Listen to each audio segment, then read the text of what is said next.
Assalamu alaikum. Good evening. This is Hassan Zafar with Political Zone. The coverage of Iran-Israel war has been conspicuously very selective, both in the Indian media and the Western media.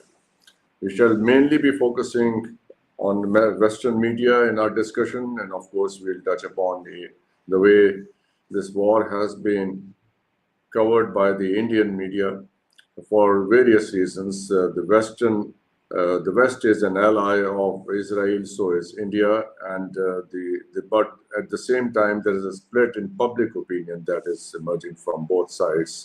The Indian public opinion is also split between Iran and Israel, so is the case in the West. And to discuss this, we have Shia Jansa with us. Thank you very much, sir, for joining. With Thank you, your Dr. permission, with your permission, I selected Hafiz the poetry today, which I would like to read. With your permission, this start. I just came upon it. This is the book, this poets from Shiraz, and it goes like, "I see no love in anyone." This is Hafiz of Shiraz. Where then have all the lovers gone? Where then have all the lovers gone? And when did all our friendship end? And when did all our friendship end? And what's become of every friend? Life's waters muddied now, and where is Khizr to guide us from despair? The rose has lost its coloring. What's happened to the breeze of spring?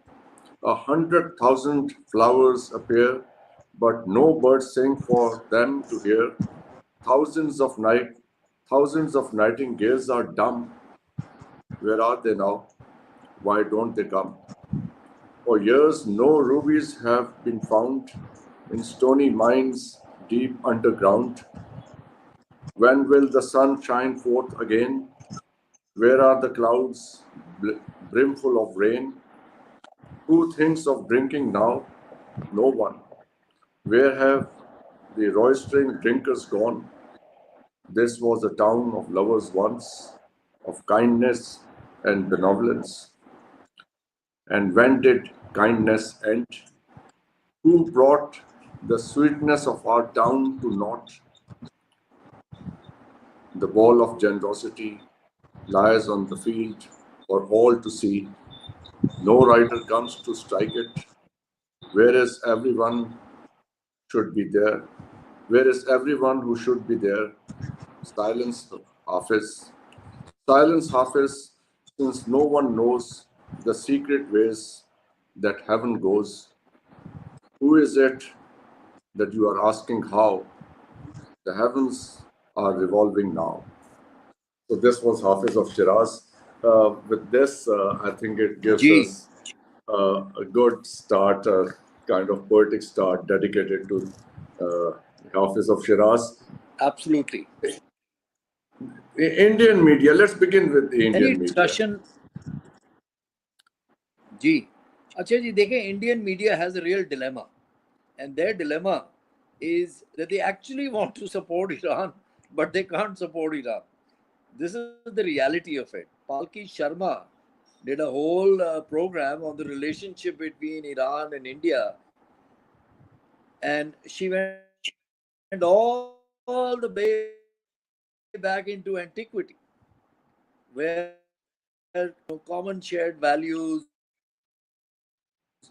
the common ancestry coming out of the steppes, सारी चीजें जो उसने mention की. Dilemma really is they have interest in Iran. They have traded with Iran. They are one of the biggest buyers of oil from Iran. The Charbagh port, right?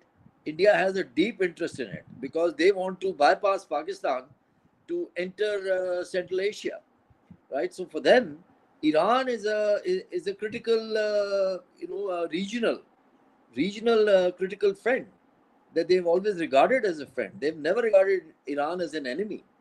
They had a shared border with Iran, right? Before 1947, it had a shared border with Iran. So, all these factors come together, and now they're on the horns of a dilemma, as the expression goes, that they don't know which way to turn. So they're going to, half truths and, trying to skirt around the issue and all that. The reality is, Israel attacked 100 aircraft in the early hours of the morning, attacked Iran. They attacked without provocation, right? And that is how the war actually started. And everybody thought, it'll be over in 48 hours, Iran will surrender and succumb. But Iran is Iran. Iran hasn't succumbed. The revolution in Iran continues even 20, how much, 46 years? 46 years after 1979, when Imam Khomeini entered Tehran. The revolution is still there.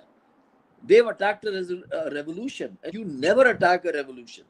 History tells you never to attack a revolution, and they've done that. And now they're bearing the consequences, right? Nobody knows where it's going to go. The other thing which is significant, nobody talks about that Israel is the only nuclear armed nation in the entire Middle East. They are the only nuclear armed nation. The opacity of their nuclear program, everybody recognizes. They haven't declared themselves to be a nuclear power. They haven't carried out any tests. But everybody knows Israel is nuclear armed. They are the only ones in that region. And constantly the propaganda has been that Iran is weaponizing its nuclear program. There is no evidence of it. There is only evidence of enrichment. Yes, some quantity of uranium has been enriched. Uranium to enriched to 60%. Even the American intelligence agencies have not declared Iran on the verge of even weaponizing their nuclear program. They still say, even with enriched uranium to 90%, you will still need a year, right, to be able to fashion a weapon, to be able to nuclearize, to be able to weaponize their nuclear program. Nobody's talking about that, right? So it's very selective conversation. If you look at Fox, they're going fulminating. They're fuming at the mouth. They're frothing at the mouth. Warmongering, right? As if US is going to move into this battlefield tomorrow. Trump has now said 2 weeks, right, after his meeting with our field marshal. He has said 2 weeks before he makes a decision whether to go or not to go. And in the meantime, he says there is serious effort being made, or there is a opportunity to resolve it through dialogue. The conversation of the Iranian foreign minister with Marco Rubio. There's already been a phone call, right? So all this is happening with the media. In India, particularly, is taking a step back. There is no Arnab Goswami, frothing at the mouth, like they were with Pakistan. Goswami, actually, I was watching a clip yesterday. He put up an entire case why India shouldn't be standing with Iran and why India should be siding with Israel. And his argument is, the crux of his argument is that Iran supported Pakistan during Operation Sindoor, and therefore Iran should be sidelined during this conflict, and India should take a very clear position, contrary to the position which the External Affairs Minister S. Jaishankar is taking, maintaining a delicate balance between the two nations. Goswami will not be taken seriously even in India. Even Goswami's own viewers, they won't take him seriously, and they don't take him seriously. The reality, like I said, is that Iran and India, especially India, their interest lies with Iran, right? They will not want to see that changing. If there is a regime change, it's a different issue. And that is where the whole concentration of the US is going to be, and Israel is going to be. They want Reza Shah Pahlavi's son to come back to Iran as a conquering hero, which is not going to happen. I think Iran, there is a very different mindset there. They have not, and it hasn't changed, right? This whole perceptive of the neoliberals that women don't want to wear the chadar. Women want chadar 25 also, right? Anywhere outside Tehran, they were wearing the chadar. That is part of their culture. That is part of their tradition, right? So this is, these neoliberals, even our own, they're way when they say, oh, Iran needs the theoretical order needs to be dismantled. None of that is going to happen. None of that is likely to happen. Regime change attempt is being made. They're looking for Khamenei, right? They're threatening to kill him. What kind of mindset is doing that? Interestingly, I was researching yesterday, and Ayatollah Khamenei has actually issued a nuclearization nuclear power. He's actually issued a fatwa, not today, many years ago. Many years ago. That is the Iranian standpoint. And nobody talks about that. And saying the Nobody. Iranians, if they Nobody. wanted to weaponize their nuclear program, they would have done it. Certainly, because they have a kind of a theological position on it after the fatwa that this should not be done. But as you rightly said, whatever Goswami and the likes of him are saying, they may not be taken seriously. We don't take them seriously, but it does reflect a mindset. So is the case in the on the British media. If you listen to Piers Morgan, the kind of venom he is spewing at the Iranians, and he goes on and on. He does not show any kind of empathy for the children who have been slaughtered in Gaza. He builds a case in favor of Israel all the time.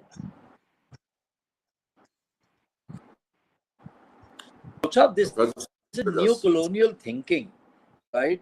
We shouldn't forget that the British Empire, 250 years of colonization of different people, whether it was South Asia, whether it was other parts of the world, right? It was always, there was brutality, there was genocide, there was aggression, there was all kinds of exploitation.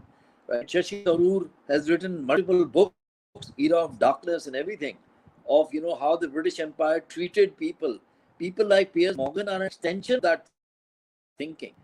Mehdi Asim on and really took him on. Right? Mehdi Asim kept asking him one question when he said, put yourself in the place of an Israeli. He said, how about putting yourself in the place of a Palestinian or Iranian child or a Gaza child? Think of that also. You can't think of it one way. There cannot be this degree of opacity that you are trying to propagate, right? Yes, for our audience, there is a little lag in the live stream, so we are not trying to cut each other in our speech. That's the case here. Fatal Sab, we have the likes of Yalda Hakim, we have the likes of others like her in British media, in other Western world, as we have seen. They have taken a very clear stance. It's far from what you would like to call any kind of objective reporting, or at least, if not so objective, a kind of impartial reporting of the situation. Look at the way they are framing questions when they are interviewing people from Iran and from other Muslim countries. It is very clear that they are taking a that they have an agenda when they are doing their live shows.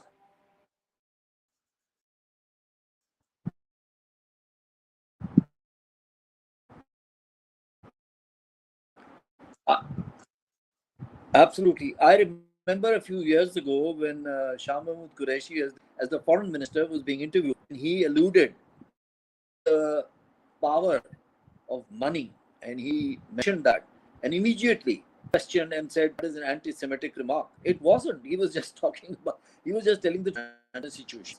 Everything runs on money, right? Especially media.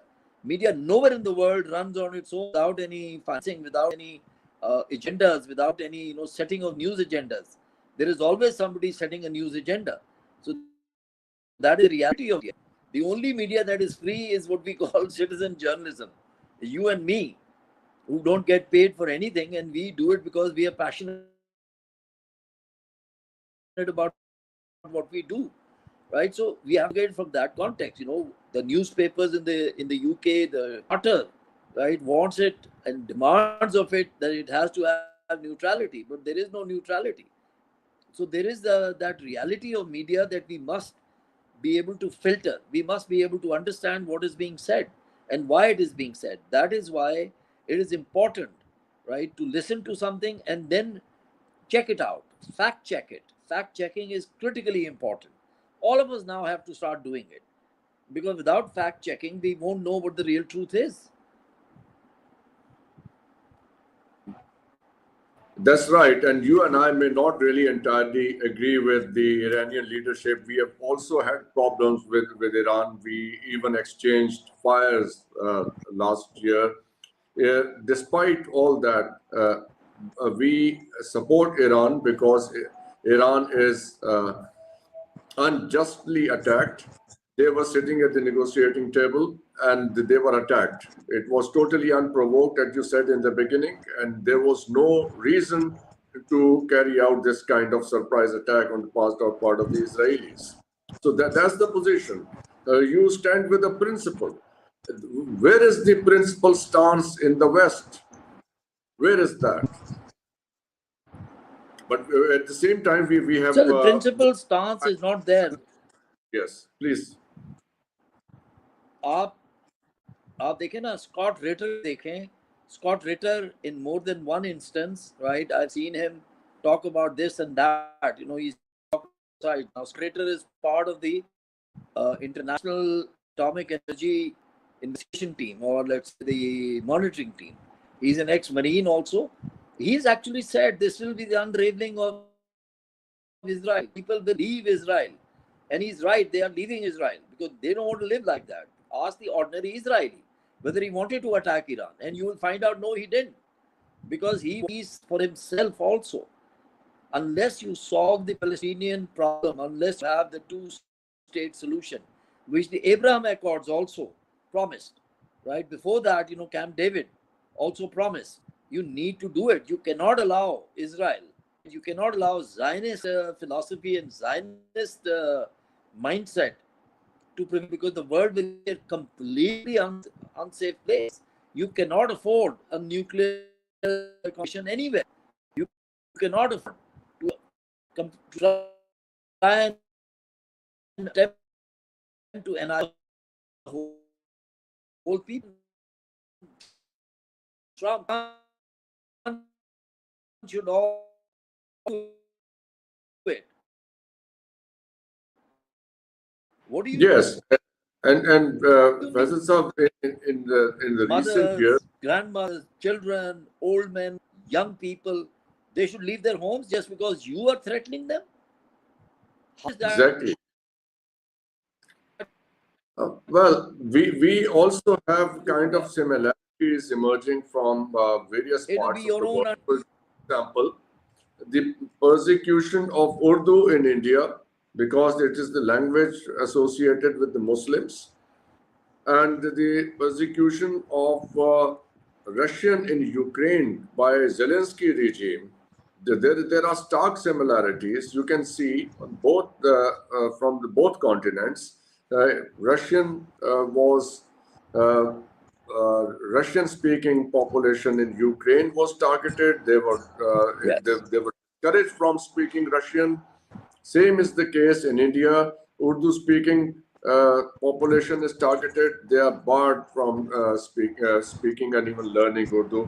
I was watching a video some time ago. It was a mock examination for ICS, the Indian Civil Service exam, and the interviewers particularly asked the young man, "Do you, because he was a Muslim, do you speak Urdu? Do you like Urdu?" So that is the kind of attitude.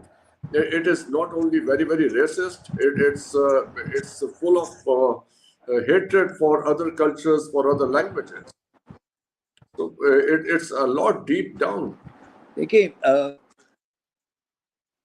Yeah, Dr. Zafar, like I said, you know, neocolonialism, basically, it is marginalized and highlight. Marginalized and we want cleansing, right? Ethnic cleansing. Ethnic thing takes many shapes. If I rob you of your traditions, if I rob you of your culture, if I rob you of your language, right, I am ethnically cleansing you. My environment, I am actually removing you from my environment. That is the mindset. And we must understand it like that. And media plays a very big role in cases, right? We keep calling it Godi media, and there is a reason why we call it Godi media, right? That they sit in the lap of such vile Lapdog. kind of what should I say? Yeah, they do that, right? It is Israel is the word for it. Israel does it too. Israel has been attempting to do it. Today, if Israel agrees to a two-nation concept, if they allow the Palestinians to have their land, which is their right, right, it will resolve. The Israeli mindset is that the Palestinian is somehow inferior to them. He's not. If you go back into the 30s, 1930s, you'll find that the Palestinians in Jerusalem, in areas around it, were fairly advanced in terms of their outlook on life, in terms of cultural existence. They were very advanced, right? They've been marginalized to the extent that today, even people outside Palestine, and I've met Palestinians. I've met Palestinians in UK also. I've met Palestinians in Pakistan also. They used to come to study at one time, and they're pretty smart people. They're very smart people. In the Arab world, one of the reasons why they keep getting persecuted is because of their smartness. The same treatment that is meted out to the Jewish population in Europe. The Arabs have not meted out that treatment to them in Arabia, but it has been meted out to them in Europe, that they were considered to be a threat. Similarly, the Palestinians are very smart. They're very advanced in terms of their cultural outlook, their identity. Look at Gaza, zillions. Not be that resilient if you have a physical existence. That is resilience comes from. Their metaphysical existence, that is where their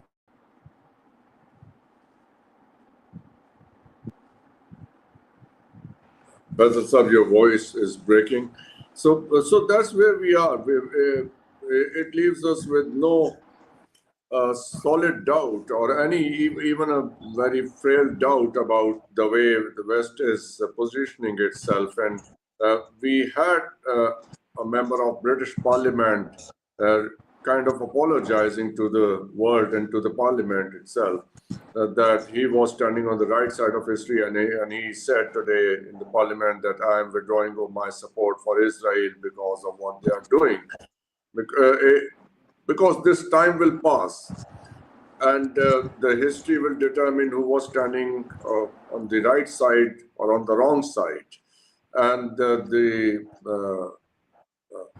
the way media is playing role today, it will also be remembered. It will also go into the archive for the generations to see who was doing what.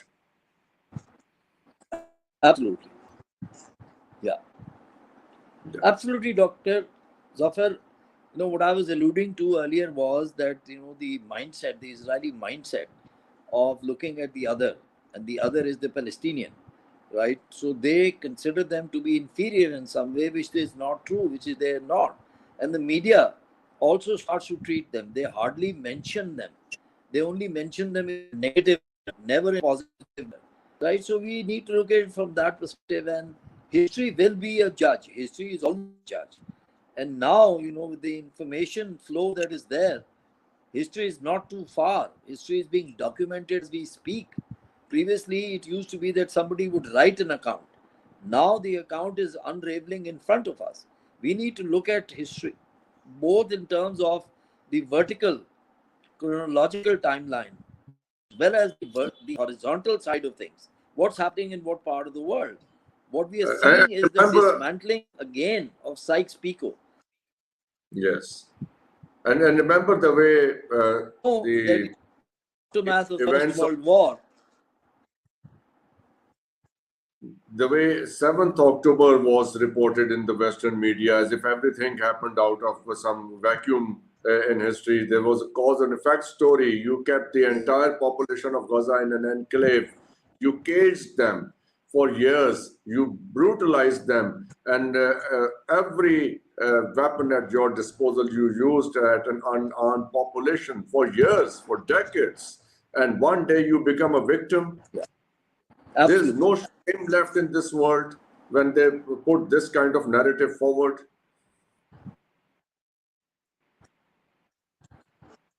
So that's how it is, Faisal Saab. I think Even if you now, like to add Israel the more. SS. But yeah, I'm just going to say Israel has this perpetual victim identity, right? Even when they attack others, they pose them as the victims, and the media amplifies that. They've attacked unprovoked, no declaration of war, and they portray themselves as the victims.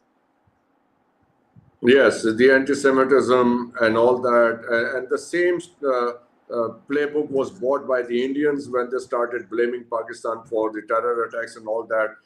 And there is a stark similarity between these two nations. What they did in Gaza, the Indians are doing in Kashmir. They have caged the entire population of Kashmir as the Israelis did Absolutely. in Gaza. So they are both these regimes, Modi regime and the Netanyahu regime, they are playing by the same playbook. Absolutely. Absolutely. So, Yes, even October 7th is the false flag. We know that now. we The know. false flag. It's all trumped up.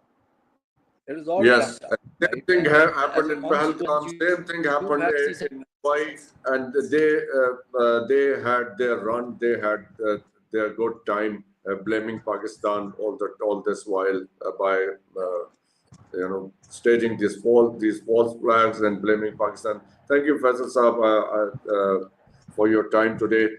We have a short break now, thank you, and Dr. Sir. 8 o'clock we'll be back with another session. Thank you. Till then, Khuda Hafiz, Pakistan. Thank you very much.